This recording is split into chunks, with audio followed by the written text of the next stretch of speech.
celebrating 15 years of Young Turks. Welcome to this Young Turks special. We're in conversation with Deep Kalra of Make My Trip. Deep, thanks for joining us on the program. I'm going to begin by asking you about this particular transaction that has gone through, 330 odd million that you've raised through a private placement and through a share purchase by Naspers and C-Trip. So talk us through why this deal at this point of time and what you hope to have achieved with it. Sure. Thanks for having me. I think it is a special day for us. It's been actually a pretty amazing year. So Syna, fundamentally, I think it's fair to say that this market, the OTA market in India, online travel market in India, is a very exciting place. And because the OTA business has done so well around the world, the model per se is a very profitable model, and it's done well around the world. North America with Expedia and company, Europe with Booking.com, China with C-Trip have been great examples how you can not only create a lot of value but actually make a lot of money, which is unlike perhaps a lot of the other online models out there today. There's still question mark on the fundamental model, how profitable is that. Since this has been proven to be really profitable, there's a lot of interest, and it'll be fair to say that competition is only going to stay intense in this sector. Just because we did one big consolidation move with a merger with GoIBibo and Redbus, it doesn't mean competition's gone.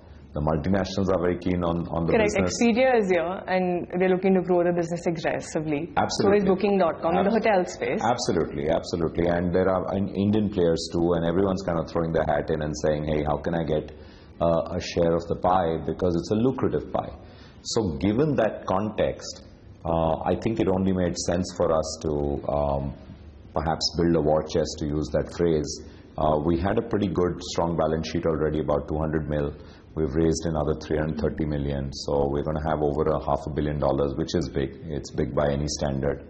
When I look back, our IPO, including Green Shoe, was $80 million just 6 years ago. So clearly, the kind of quantum of money that you need today to stay ahead, to have a war chest, essentially to fund organic needs. So we're still in the investment mode on the hotel business. The air business is mature, it generates money, it makes money, but the hotel business, we're still investing. And this will continue for a while because we want to penetrate, we want to go much deeper, we want to get a much larger number of Indians buying hotels online. Today, the total penetration is less than 10% of Indians who buy their hotel product, hotel need online, whereas for air it's 50%.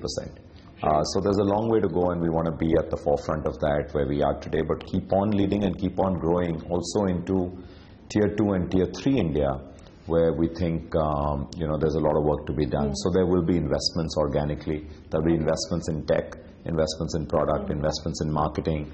I think you probably noticed a marketing campaign. So that's going to continue. And then, sorry, just to complete, and then we have a finite amount of capital, which we kind of is earmarked in a way for potential expansion on an inorganic way.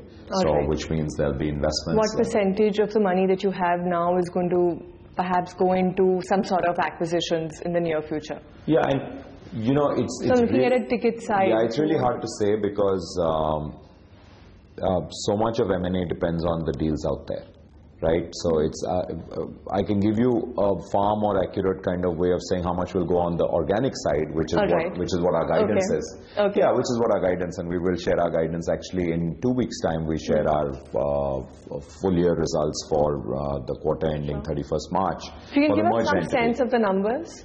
Yeah, so I think we'll have to wait for those 2 weeks. You'll get a lot of, detailed sense. We're a public company, so we report quarterly unless there's a big announcement like the one we made late last night or early this morning actually about this raise. Okay. So I think this gives us, this war chest gives us the wherewithal to have enough gunpowder for both. So we have enough gunpowder for inorganic needs, if whatever they be, for organic, and some more. So. All right. Yeah. In terms of the investors that put in money into the 165 million private placement, would you want to disclose, tell us what the makeup of some of those investors is like? Sure. So Naspers, who's our single largest shareholder at 40%, they have done their pro rata, so they'll stay at 40. They don't get diluted. They've kind of topped up. So they've come in with effectively, I guess, about 40% of 330, and then C-Trip has come in with their pro rata about 10%. So together they both come in with 165 million. Correct. So both of them maintain. The rest are really blue chip shareholders, mutual funds who've been long-term investors in Make My Trip. Some big names around the world, which again we'll be sharing the list out. But some of the top names, and we've kind of I think been fairly picky and choosy. We've gone for shareholders who have been with us for a while and are truly long onlys, because we believe the best for the company and the sector is yet to come. All right, so let's talk about some of these things, building the moats you brought up. So Redbus, we've seen, is actually moved out of India into some markets in South America, and so on. What are we looking at in terms of now leveraging the NASPER's bandwidth as far as even Make My Trip and some of the other properties that you're building out are concerned? Yeah, so I'll just step back and then talk about Redbus, the example you gave. So fundamentally, NASPERS is a strategic financial investor with a long-term vision. I've spent some time now with them at the senior-most level, and they have a really aggressive and exciting strategy on how the new age sector is changing the world. They have some verticals. Travel, we're probably the only company which is now the MMYT comprises Make My Trip, GoIBibo and Redbus. But they're very big in classifieds. There are a few other things like e-commerce, they're pretty big, etc. So we will definitely leverage that, but at the end of the day, I think it's the company which has got to execute. Investors are in because they back the entrepreneur and the company to execute. So in Redbus's case, and this was before the merger, Redbus had actually got into two different international markets. So they're in Southeast Asia with Malaysia and Singapore. And in these countries, they actually are running it with their own team. And we're seeing how that's working out, because that's a very interesting bus market. In LATAM, specifically in Peru and Colombia, they actually have, they backed a team to entrepreneurs.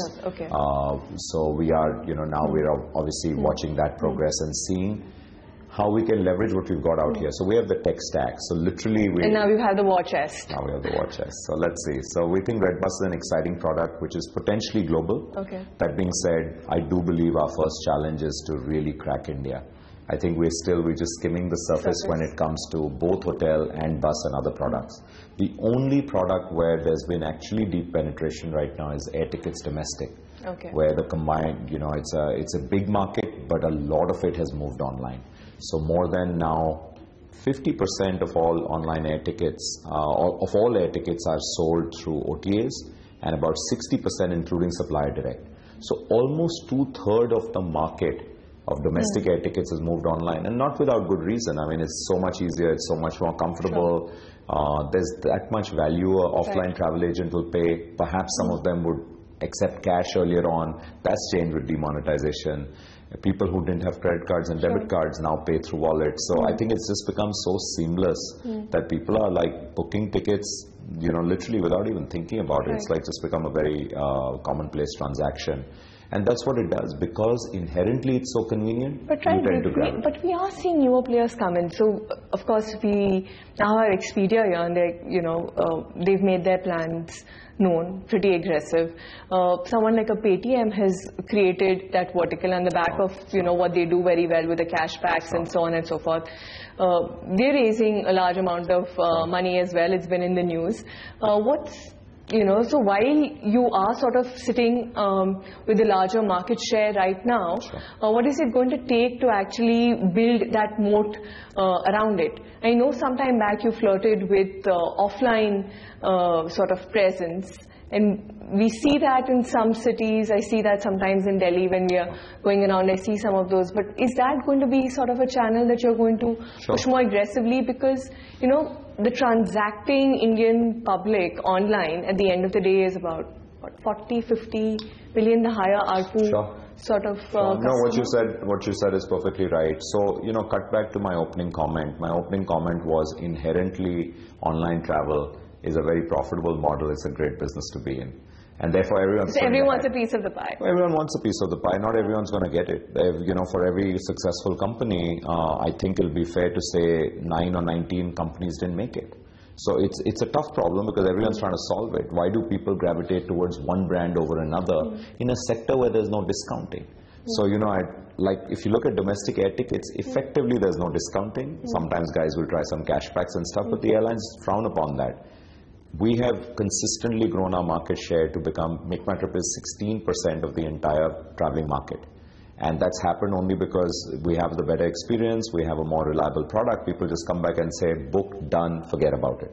We want to do the same for the hotel space. So guys will come in. International companies like, you know, Expedia and Booking are fantastic. I mean, they know they have an international playbook as well, right? Yeah, but you know, I don't think they know India as well as us. So we have to play to that advantage. It's the Amazon, Flipkart argument. Yeah, sure. Right? So we global playbook over. I know, and you should look at our sector and look at the market shares. So, yeah, it's as simple as that. I'll let the numbers do the talking. I don't think we have anything to prove. Because, you know, we'll always rather go and execute. And good luck to others. Celebrating 15 years of Young Turks.